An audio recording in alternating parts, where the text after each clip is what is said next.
भजन संहिता अध्याय 106 साम चैप्टर 106। यह की स्तुति करो, यहोवा का धन्यवाद करो, क्योंकि वह भला है और उसकी करुणा सदा की है। यहोवा के पराक्रम के कामों का वर्णन कौन कर सकता है, या उसका पूरा गुणानुवाद कौन सुना सकता। क्या ही धन्य है वे जो न्याय पर चलते और हर समय धर्म के काम करते हैं। हे यहोवा, अपनी प्रजा पर की प्रसन्नता के अनुसार मुझे स्मरण कर, मेरे उद्धार के लिए मेरी सुधि ले, कि मैं तेरे चुने हुओं का कल्याण देखूं और तेरी प्रजा के आनंद में आनंदित हो जाऊं और तेरे निज भाग के संग बड़ाई करने पाऊं।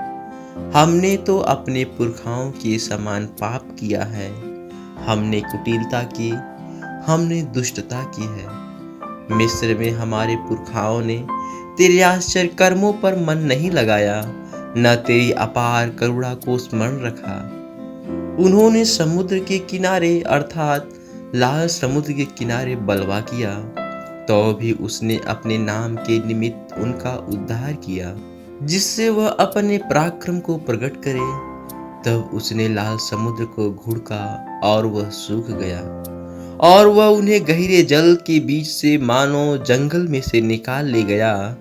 उसने उन्हें बैरी के हाथ से उबारा और शत्रु के हाथ से छुड़ा लिया, और उनके शत्रु जल में डूब गए, उनमें से एक भी न बचा। तब उन्होंने उसके वचनों का विश्वास किया और उसकी स्तुति गाने लगे, परंतु वे झट उसके कामों को भूल गए और उसकी युक्ति के लिए न ठहरे। उन्होंने जंगल में अति लालसा की और निर्जल स्थान में परमेश्वर की परीक्षा की। तब उसने उन्हें मुंह मांगा वर तो दिया, परंतु उनके प्राण को सुखा दिया। उन्होंने छावनी में मूसा के और यहोवा के पवित्र जन हारून के विषय में डाह की। भूमि फटकर दातान को निगल गई और अबीराम के झुंड को ग्रस लिया, और उनके झुंड में आग भड़क उठी और दुष्ट लोग लौ से भस्म हो गए। उन्होंने होरेब में बछड़ा बनाया और ढली हुई मूर्ति को दंडवत की। यूं उन्होंने अपनी महिमा अर्थात परमेश्वर को घास खाने वाले बैल की प्रतिमा से बदल डाला। वे अपने उद्धारकर्ता परमेश्वर को भूल गए, जिसने मिस्र में बड़े बड़े काम किए थे। उसने तो हाम के देश में आश्चर्य कर्म और लाल समुद्र के तट पर भयंकर काम किए थे। इसलिए उसने कहा कि मैं उनका सत्यानाश कर डालता, यदि मेरा चुना हुआ मूसा जोखिम के स्थान में उनके लिए खड़ा न होता, ताकि मेरी जलजलाहट को ठंडा करे। कहीं ऐसा न हो कि मैं उन्हें नष्ट कर डालूं। उन्होंने मन भावने देश को निकम्मा जाना और उसके वचन की प्रतीति न की। वे अपने तंबू में कुड़कुड़ाए और यहोवा का कहा न माना।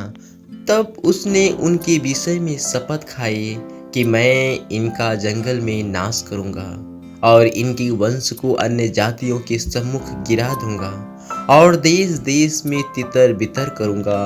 वे पोर वाले बाल देवता को पूजने लगे और मुर्दों को चढ़ाए हुए पशुओं का मांस खाने लगे। यो उन्होंने अपने कामों से उसको क्रोध दिलाया और मरी उनमें फूट पड़ी। तब पिनहास ने उठकर न्याय दंड दिया, जिससे मरी थम गई, और यह उसके लेखे पीढ़ी से पीढ़ी तक सर्वदा के लिए धर्म गिना गया। उन्होंने मरिबा के सोते के पास भी यहोवा का क्रोध भड़काया, और उनके कारण मूसा की हानि हुई, क्योंकि उन्होंने उसकी आत्मा से बलवा किया। तब मूसा बिन सोचे बोल उठा, जिन लोगों के विषय यहोवा ने उन्हें आज्ञा दी थी, उनका उन्होंने सत्यानाश न किया, वरन उन्हीं जातियों से हिल मिल गए और उनके व्यवहारों को सीख लिया और उनकी मूर्तियों की पूजा करने लगे, और वे उनके लिए फंदा बन गईं।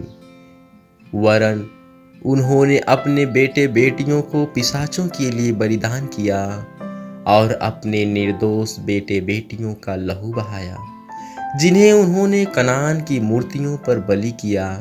इसलिए देश खून से अपवित्र हो गया और वे आप अपने कामों के द्वारा अशुद्ध हो गए और अपने कार्यों के द्वारा व्यभिचारी भी बन गए।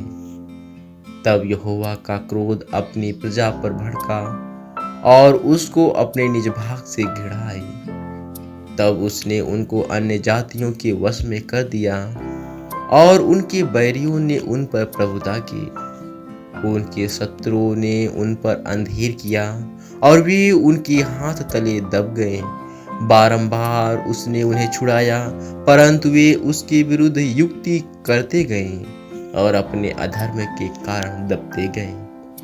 तब भी जब जब उनका चिल्लाना उसके कान में पड़ा, तब तब उसने उनके संकट पर दृष्टि की और उनके हित में अपनी वाचा को स्मरण करके अपनी अपार करुणा के अनुसार तरस खाया।